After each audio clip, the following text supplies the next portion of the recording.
মনে করুন আপনাকে কেউ প্রশ্ন করলো যে পৃথিবীর সবচেয়ে দামি জিনিস কি। আপনি তো না চিন্তা করে না ভেবে এক কথায় বলে দিবেন এটা ডায়মন্ড, বা কেউ বলতে পারেন টেসলা গাড়ি, বা কেউ বলতে পারেন রকেট, ব্লা ব্লা। আবার যদি একইভাবে আপনাকে কেউ প্রশ্ন করে যে পৃথিবীর সবচেয়ে সস্তা জিনিসটা কি, অনেকে অনেক কিছু বলতে পারেন, বাট আমাকে জিজ্ঞেস করলে আমি হয়তো বা বলতে পারি যে এটা হচ্ছে গ্রামের খ্যারকুটা। কারণ গ্রামে দেখা যায় যে আসলে 500 টাকায় অনেকগুলা খ্যার পাওয়া যায় বা অনেকগুলা খড় পাওয়া যায়।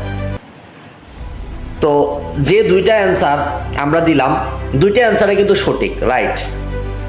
কিন্তু আমি আজকে একটু ভিন্নভাবে আপনাদেরকে আমি এই উত্তরটা দিতে চাই যে পৃথিবীতে সবচেয়ে দামি জিনিস এটা ডায়মন্ড না, আবার পৃথিবীতে সবচেয়ে সস্তা জিনিস এটা খ্যারকুটা না। পৃথিবীতে সবচেয়ে দামি জিনিস সেটা হচ্ছে মানুষ, আবার একইভাবে পৃথিবীর সবচেয়ে সস্তা জিনিস হচ্ছে মানুষ। আপনি যদি কখনো সিলেটে যান চা বাগানে, আপনি দেখবেন ওইখানে চা বাগানে একজন ভদ্রলোক সারাদিন রোজে খাটতেছে মাত্র 80 টাকা বা 100 টাকার জন্যে। তার মানে তার একদিনের মূল্য হচ্ছে মাত্র 100 টাকা।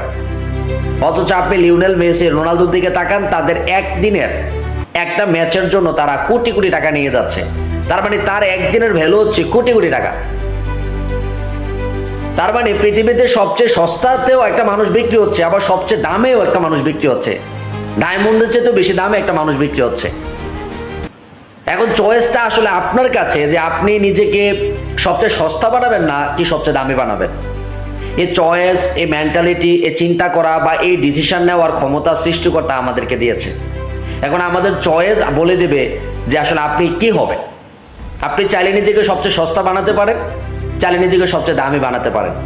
চয়েসটা আপনার কাছে।